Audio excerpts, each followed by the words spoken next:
Hello everyone, and welcome to the positioning and strategic places to hold in Havoc 40 guide. I'm gonna have to think of a easier name for this, shorter one. Anyway, most players think that they wipe because they don't deal enough damage.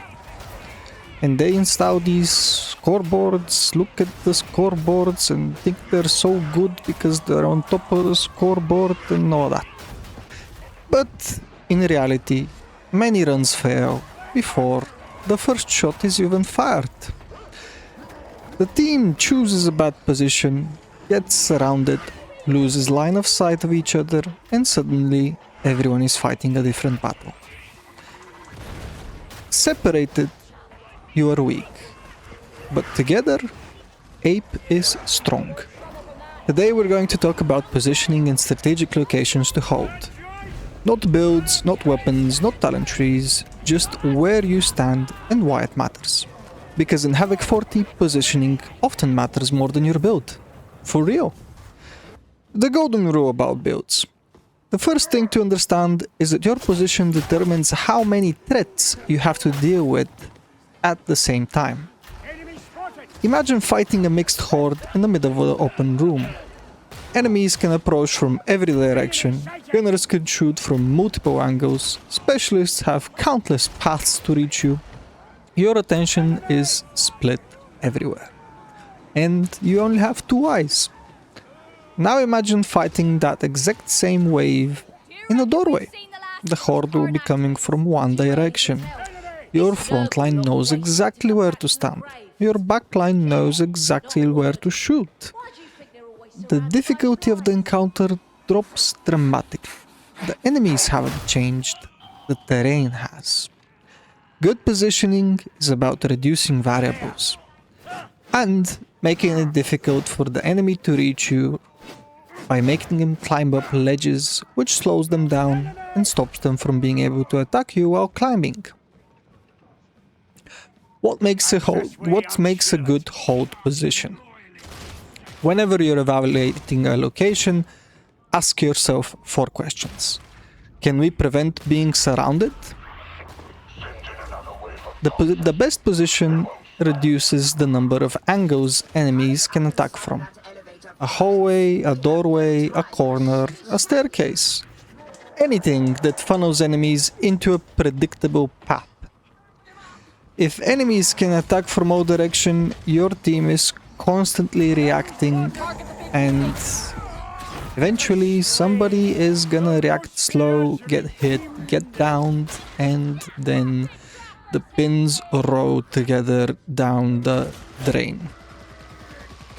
If enemies can only attack from 1 or 2 directions, then your team can control the fight, and then you don't really need to have MLG pro CSGO player reactions and mechanics. Do we have cover from ranged enemies? That is question number 2. Do we have cover from ranged enemies? Many wipes begin with teams focusing entirely on melee threats, while dozens of shooters slowly drain everyone's toughness. A strong position provides natural cover. Guys, walls, pillars, and corners. These aren't memes. These are actual strategic, tactical structures that you're supposed to use. They are objects that break line of sight. And shooters hate them because they can't kill you. They have to go in melee range to reach you, and they're weak in melee range. If your position allows enemy gunners to freely shoot the team from multiple directions, then it's probably not a good hold position, yeah? Don't blame your Psyker when his Telekine shield is destroyed by the 10 gunners and 3 Reapers shooting at it. Blame your bad position. Is there enough space to fight? Question number 3. This is where many players make mistakes. They find a doorway and immediately think it's a perfect position. Then a Crusher Patrol arrives, or a Beast of Narco appears, or multiple teammates get netted. Now nobody has room to move. The best position creates a funnel while still allowing you to dodge and reposition and react. You want control over the enemies, but not so much that you also confine yourself as well and are unable to move. Question number 4. Do we have escape routes? Every position eventually becomes compromised. A boss spawns, a flamer blocks the entrance, multiple bombers throw their molotovs and deny the whole area. A good team is always taking positions where you can escape and be able to back up almost infinitely until the horde dies, or if backing isn't possible due to dropping down places like some missions require you, then you have to think about a position which allows you to loop around for a long time. Never commit so deeply to a location that retreat becomes impossible. Corners. Corners provide excellent protection from ranged pressure.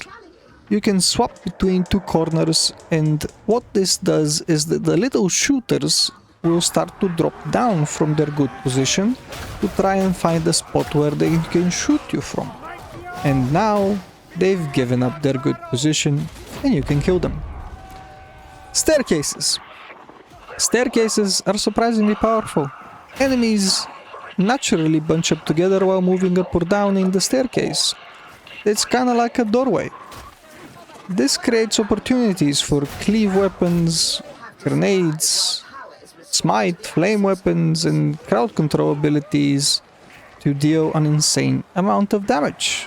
And also, wherever there is a staircase, there might also be a ledge which you can use, and the enemies will start climbing on the ledge and leave themselves open to an attack.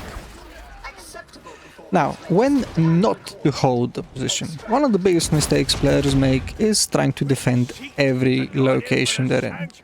Not every room deserves a last stand. Sometimes the correct decision is to move. If you're fighting in a massive open area with shooters on every balcony and specialists spawning from every angle, don't stay there. Move to a better location. Force the fight to happen on your terms. Elite players are constantly asking, where is the next defensible position? Not, how do I survive this terrible position? The biggest positioning mistake in Darktide is getting baited by an unopened chest. Yeah. Now, when I say this is a big mistake, it's a big mistake when your build and class is slow. If you don't have a +3 stamina curio and a fast weapon, you shouldn't be scavenging for loot. Scavenging for resources is important, don't get me wrong. But it should be done by players with an appropriate class and build for it. Finding those med crates, ammo boxes, grenades, health stims and ammo make runs extremely easy. So it's important to scavenge, but don't do it if you're the Ogren with the shield tank build, because you'll be moving like a turtle. Final thoughts. When you watch elite Havoc players, you'll notice something interesting. They seem faster. They aim better. They have stronger builds. But a good build and mechanic skills are just the bare minimum to survive in Havoc 40.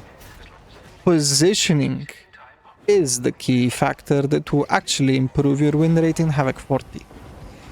Even a team with mediocre builds and mechanical skills in a strong position can survive impossible situations. Most players, including most of Havoc 40 players, don't have these insanely optimized builds that I spend hours to perfect and continuously challenge myself to bring you updates on them. Terrible positioning can wipe your whole team in seconds, even if every member has the best build, trust me. So the next time a run goes wrong, don't immediately blame your build, your weapon or your teammates. Ask yourself a simple question. Was this actually a good place to fight? Because in Havoc 40, victory often begins before the first enemy reaches your team.